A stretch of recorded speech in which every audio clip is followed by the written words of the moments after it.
CEO of the e-commerce agency Creatuity and host of Commerce Today. Excited to chat with you some about e-commerce. And today's episode's a good one. We're going to talk about personalization, which we haven't actually talked about in a while. It's funny, there's so much talk of AI and so many people looking at that I feel like the basics of personalization are getting forgotten. And a good example of that, and the way I want to frame this is, are you successfully personalizing your site, or are you just creeping out your users? And if you think about it, think about Netflix, Disney Plus, really any of the streaming services, but Netflix was first and foremost at this, and now even YouTube. Think about how great their recommendations are, how they learn what you like to watch, what you don't like to watch. Netflix, it used to be the thumbs up, thumbs down. Now that isn't even as big of a factor in their algorithm. It's literally just, or do you watch the whole show? Do you binge watch this show? All the data they collect, and they're collecting a lot of data, they use to personalize your experience. And it's a good experience. Like, you never stop and think, oh wow, Netflix is like really watching me. You just enjoy watching your Netflix. Flip that around to, I'm sure all of you have had an experience like this. When we were moving into the new Creatuity office, I was shopping for some floor lamps, and I finally found one that I thought would work well in a particular spot in my office. And so ordered a floor lamp. Then the next day I'm browsing around the internet and I keep getting retargeted and seeing ads for that same floor lamp. And then 2 days later, 3 days later, a week later, a month later, literally everywhere I go on the internet, I am seeing an ad from that company with that floor lamp. And I'm thinking, I already bought your lamp. This is frustrating. It's a little creepy. Why is your lamp following me everywhere I go? This is not helpful at all. And I want you to ask yourself, all the e-commerce merchants out there, e-commerce directors, marketing directors, which side of the line do you fall on? Are you closer to that great Netflix experience, or are you closer to that creepy lamp experience? And how much money could you possibly be losing if you're on the wrong side of that line? So personalization is still very important in 2025. Again, everybody's excited about AI and about all sorts of new platform features and things like that. And I feel like we're not talking about personalization and personalized marketing quite as much as we used to. I know that a lot of us got tired of it a few years back when it first came onto the scene, but it's big. And one of the reasons it's big is, especially the mid-market brands that I'm working with, they can't outspend Amazon. Like, you can't, whether it's on your platform, whether it's on your marketing, your tech stack, you really can't outspend Amazon, but you can out-personalize them. So when you're competing against Amazon for those customers and that customer's attention, you can niche down and you can personalize using your brand, your niche, your data. And so that's why it's so important to get personalization right. Few things from some recent studies. So if you get personalization right, your AOV typically increases by at least 10%. You can get your repeat purchase rate up at least 15%. Even, and this is the stat that surprised me, support tickets drop 8% when solid personalization is live. And we'll talk about that later in the episode, of how even your support ticket customer service burden can decrease when you get personalization right. Also, if you're a B2B brand, don't tune out. Personalization is just important, if not more so at times, for a B2B brand as it is a B2C. I've been saying this for years, but your buyers, especially as the buyers shift to a younger generation, your buyers expect just as nice of an experience shopping on your B2B site as they get on B2C sites, as they get when they're shopping on Amazon for their personal purchases. So I believe that personalization is, I look at it as a 5-step ladder, and you got to start at the bottom and work your way up these 5 steps. So level 1, step 1 of this ladder is recognition. So this is the really basic stuff. This is the stuff that hopefully your platform has built in, and you just need to turn it on if you haven't yet. This is greeting people by name if they're signed into their account, ideally even if they're not, if you have a cookie set, and then showing them, say, the last products they viewed so that they can see, they understand that you recognize them, you're treating them as a specific customer and not just one of millions that are visiting their site.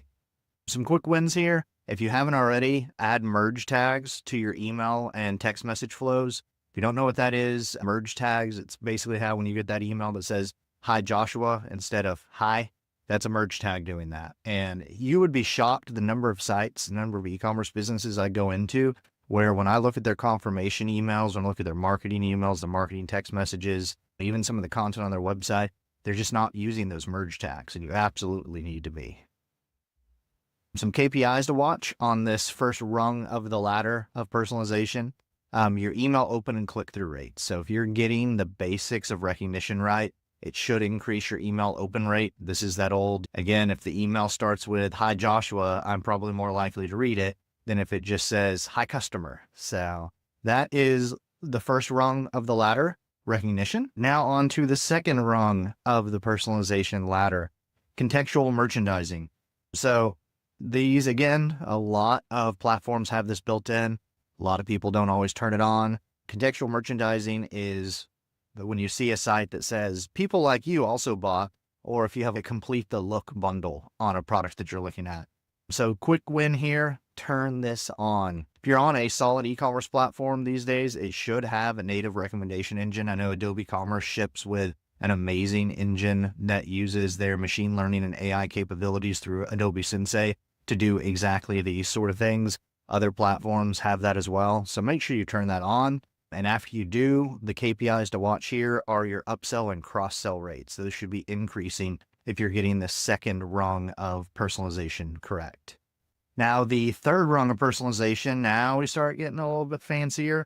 Now we get into journey orchestration. So this is when your email marketing, your text messages, your on-site banners, your off-site ads, when they're all referencing the same last viewed SKU or abandoned cart, chances are you have a journey orchestration process set up there. So quick win for this one is have customer segments. Please tell me you have customer segments, and make sure that those segments are wired all the way through your entire e-commerce stack and marketing stack. And what I mean by that is, let's say you're using Adobe Commerce and .digital, make sure that those segments flow and all this data flows between Adobe Commerce and .digital, so that when you are sending out marketing, you're not just sending out an email blast of, "Here's our top sellers," or "Here's what's on sale this week." You're not even sending out an email blast of, "Hey, don't forget about this cart you purchased or that you've abandoned and complete the purchase."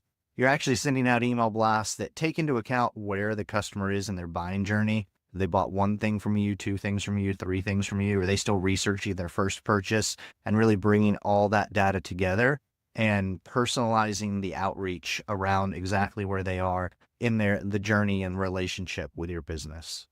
All right, so there, probably the biggest KPI is time to repeat purchase. If you are selling anything that can possibly lead to a repeat purchase, whether it's consumables or if there's just other products that they might buy from you, you'll want to watch your time to repeat purchase. If you get journey orchestration correct, then this should start coming down.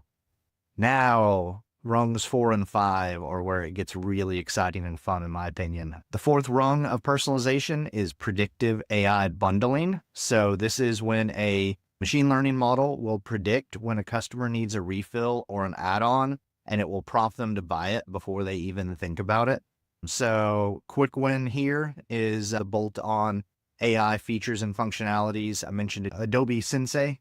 Also, Shopify and BigCommerce both have either features like this built in, or in most cases with those guys, you got to go to a third-party app or extension, get that installed, and start with one SKU that people either reorder a lot or that people will often add on, and start using that system to predict the best time to get that offer in front of a customer so that they also buy that additional SKU. Your KPI here is ideally signing up for subscriptions. So if you do this right with this predictive AI bundling, and you also have a subscription or auto ship feature, you can actually offer it to them and say, "Hey, we think it's time that you need to buy this again. And by the way, customers like you typically buy this every 3 months. So why don't you just go ahead and set up a subscription and we'll just automatically ship it to you every 3 months. You don't even have to think about it."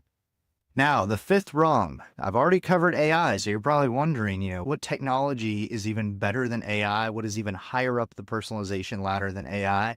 And this one might surprise you. If you listen to the podcast a lot, maybe not, because you know that I love blending service and the human touch with technology and AI.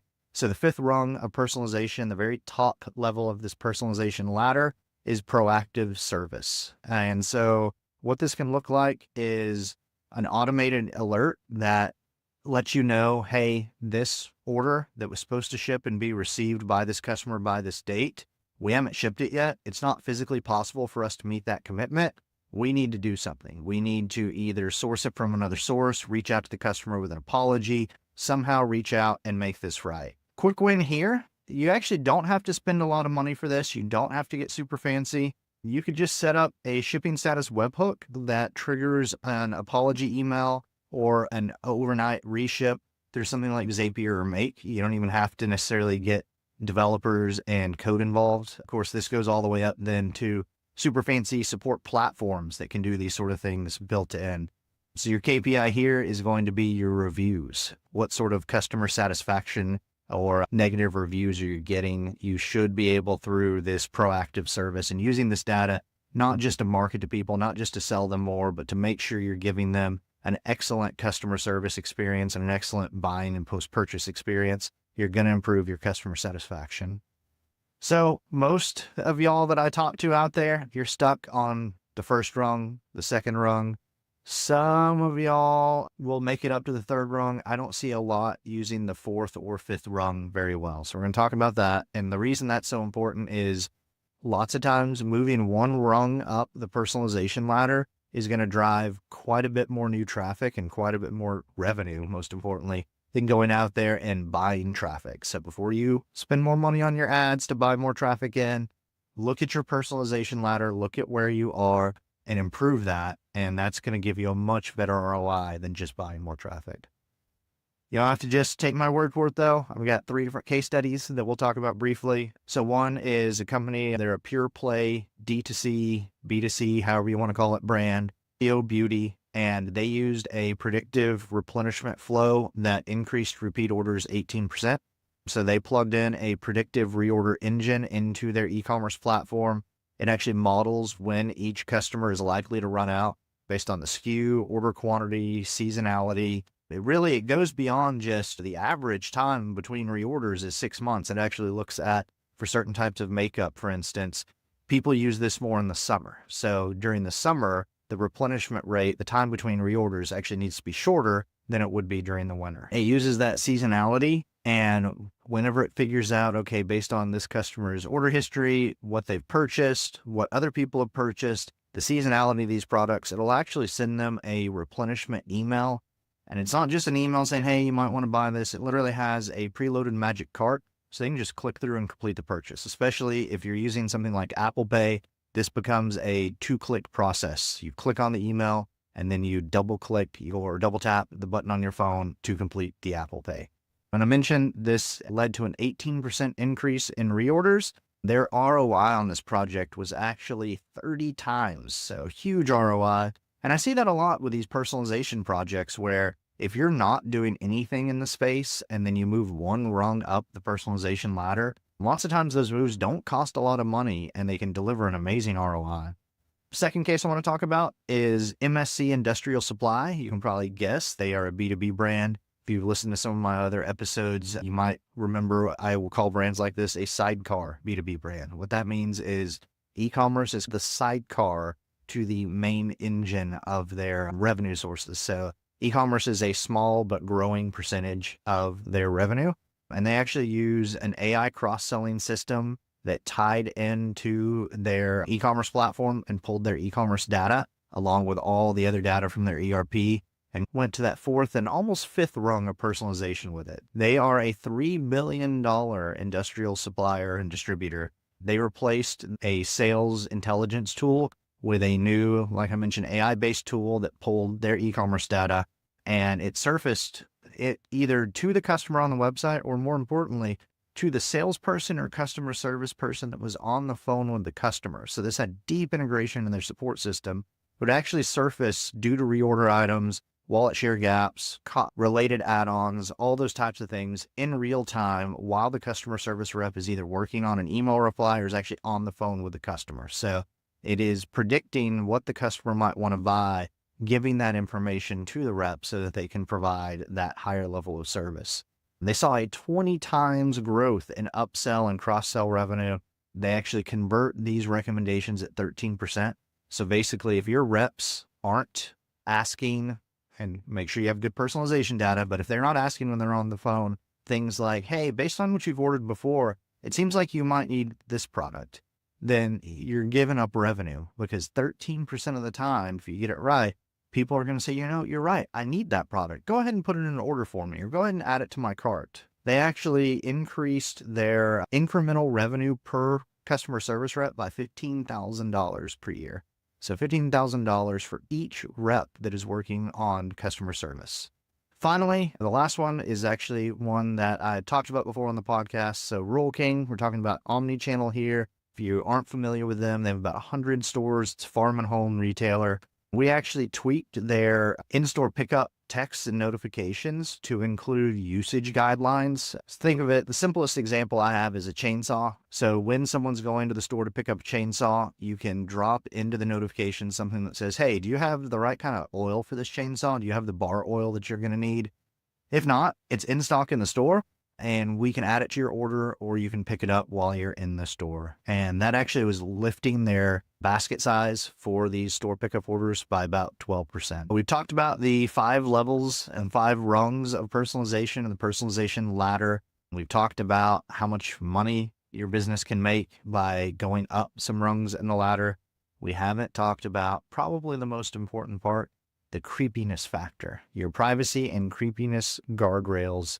And just there's 5 rungs on the ladder. I have a 5-question litmus test that I will ask before we implement a new personalization feature for a customer. So very first, and these are simple questions you can ask yourself. You don't need to pay me or an agency to do this. Literally just sit down when you're looking at a new personalization initiative, ask these 5 questions. 1, would I say this out loud to a customer face to face? Just think about saying whatever it is, whatever personalized line is going to be delivered to the customer.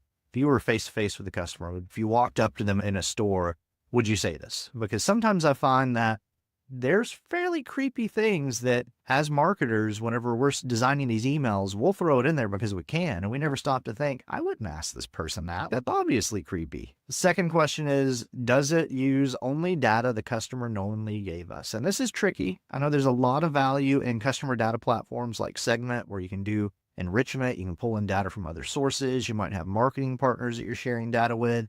But just be aware, the more data you're using that the customer didn't knowingly give you, that you're getting through data brokers and other sources, the closer you're going to get to raising that creepiness factor in their mind. So using it strategically definitely makes sense. But if all you're using is third-party data and you're starting to get really creepy with it, it's probably actually going to turn customers off more than it is going to increase your sales. Third, will the message surprise or unsettle them? You've probably heard of the example that apparently may or may not be true, but some time ago, there's a story that circulates about how Target got their predictive analytics and predictive personalization so good that they dropped a flyer in the mail to a teenage girl about baby products. And her dad gets it and gets really upset and is wondering, why are you marketing this to my kid? Are you trying to encourage her to have a baby? She's still in high school. What's going on here? And it turns out she was pregnant. And it was that the data that Target had helped them predict that sooner than the father figured it out. And again, I've heard some stories that say that is true. That really happened. I've definitely seen examples online of when Target sends marketing like that. I don't know if that exact story is true, but it's a really good example of don't send someone a personalized marketing message that might unsettle them or might surprise them. If it's something that they themselves may not even know yet, just pause and reflect on if that's a good level of personalization or not. Fourth, of course, does it comply with your local privacy laws? I'm not a lawyer, and this is a free podcast, so I'm not going to give you advice on if it complies with the local privacy laws or not. So obviously take that into account with any personalization initiative. And then 5, most importantly, does it add real value to the customer's life? Are you doing something that actually contributes to their life, or are you just doing something to try to squeeze an extra dollar out of them? Again, I get it. We're all in this business to sell more. That is how we keep the lights on, keep the paychecks coming in. But if you can find ways to do that adds value to the customer's life, it will be a much more sustainable personalization project, a much more sustainable relationship with that customer, and ultimately a much more sustainable e-commerce business. Now, I mentioned the sidecar B2B. I'm going to briefly talk about how you can align your personalization efforts to the type of business that you have. So if you are a sidecar B2B business, chances are you don't have a lot of personalization. You're not very high up that personalization ladder. I would say start at level 2. Make sure you have level 1 covered, and then really focus your time on level 2, looking at what does your platform offer built in to cover that second rung, or is there an extension or third-party service provider you can bring in to help you really completely implement that second rung? If you're an omni-channel retailer, then level 3 customer orchestration, customer journey orchestration is absolutely important. Especially make sure you're tying in your store point of sale data with your e-commerce data, and you're really orchestrating that as an omni-channel journey. And then finally, if you are a pure play digital, so basically you're B2C or B2B, but you're purely digital, all your revenue comes from e-commerce, you have to be at level 4. If you are not already on that fourth rung, you may not make it through the rest of the year. This is the level of personalization that people expect out of pure play digital retailers. Level 5, as you move up to that fifth rung with that proactive predictive service, that actually becomes your competitive moat that you can build. So the more that you can do with that, the more protected your business is going to be. Now, I always like to talk about metrics. We talked about a few metrics at the start of the show. I actually have a whole series of episodes and a whole chapter in the new e-commerce book that talks about metrics. So I want to talk a little bit about metrics for each rung in the personalization ladder. So first rung in the personalization ladder, recognition. Most important metric is email open rate, and click-through rate can be a secondary metric. If customers aren't even opening your emails, then every other rung isn't going to matter because they're not opening emails. You got to get this right first. So how to measure it? Use your email platform's reporting capabilities. Any email platform you're using must show you the open rate. If not, run away, find a new one. Look at your 30-day rolling averages here.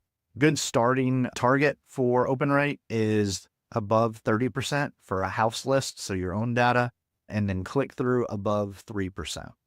Second rung, contextual merchandising. So your metric here should be your upsell and cross-sell conversion rate. This will show up in your AOV, average order value, but look first at upsell and cross-sell conversion rates, because the whole point of a complete the look setup is a larger basket. So it's a higher AOV and it's that conversion rate increasing.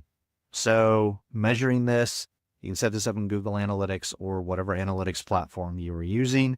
A good starting target for this is your upsell conversion rate being above 5%, or if all you can look at is AOV, then a 10% lift in AOV versus your baseline.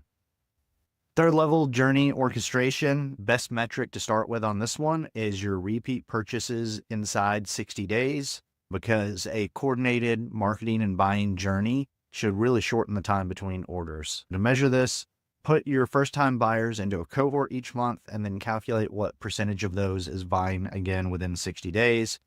Good starting target as you move up that rung in the personalization ladder is to raise your repeat purchase rate 2 to 4 points in the first quarter. Fourth level, predictive AI bundling. Best metric here that I usually track is your subscription or your auto reorder opt-in percentage to see how well targeted those offers are, because your predictive flows should lock in future revenue. That shouldn't just be a one-time order, one-time lift in revenue. So how to measure this? Divide the number of customers who accepted a suggested subscription by the total number exposed to the offer. Super simple. Good starting target. If you're getting this right, you should see an 8 to 12% opt-in rate if you're selling replenishment or replenishable SKUs. Finally, the top rung, proactive service.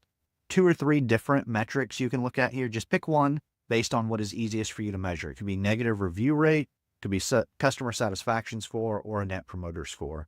And that's because these proactive interventions should slash the where's my order questions before you get a negative review. You can track this as looking at 1 and 2 star reviews as a percentage of total reviews, or monitor your customer satisfaction ratings. As a starting target, you really want to cut your negative review rate in half in the first 6 months or so, or raise your CSAT, depending on how you calculate it, raise it by 3 points. Make sure that you anchor each personalization initiative to a single metric that matches where it is on the ladder, and don't use vanity metrics. I still see people use metrics like email sent. Okay, you have a personalization system that can crank out a ton of emails. Cool. Is anybody opening those emails? Is anybody ordering off of those emails? That's what's important, not just the number of emails sent. So real quick, I would recommend that after you've learned about the personalization ladder here, hold a 30-minute ladder audit with your e-commerce lead and with your e-commerce agency. Choose one experiment, just a small experiment you can do about moving up the ladder at least one step. Assign a clear success metric and an owner. Ideally, pick something super small, something you can implement in 7 to 14 days. Start there and then review the uplift, see what you learn from it, and use that to design a larger personalization project. So, I hope you find that helpful. As always, you can find me on LinkedIn as Joshua Warren with a Creatuity Gold background behind my head. You can schedule a free 30-minute e-commerce problem-solving session with me. Actually, I'm renaming those to e-commerce brainstorming sessions, I think. But stay tuned if you want to schedule one of those, or please continue to like, subscribe, comment, etc. on the podcast episodes. And I'll have more news in the next few weeks on the release date for that new e-commerce book I've